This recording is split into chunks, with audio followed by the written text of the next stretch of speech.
Paano nagiging isang Muslim ang isang tao? Ang isang tao na, sa labas ng paghatol, ay nagnanais na magbalik sa Islam ay hindi kailangang gumawa ng anumang mga komplikadong ritual o kumuha ng pagpapala ng isang partikular na tao. Ang lahat na kailangang gawin ay ipahayag ang dalawang testimonya ng pananampalataya, na may ganap na kamalayan sa kanilang mga kahulugan, naniniwala sa mga ito at maging handa upang kumilos at isabuhay ang anumang nasasaad dito.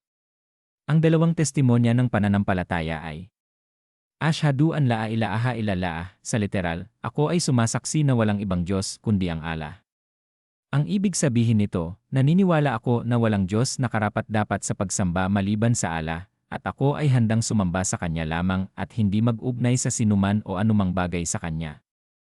Wa ashhadu anna Muhammadan Rasulullah, sa literal, at ako ay sumasaksi na si Muhammad ay sugo ng Allah. Ang ibig sabihin nito, pinatototohanan ko na si Muhammad ay ang mensahero ng Allah na ipinadala niya sa lahat ng sangkatauhan. Susundin ko ang kanyang mga utos, iiwasan ang anumang ipinahayag niya na ipinagbabawal at sasamba sa Allah ayon sa kanyang patnubay at pagsasabuhay.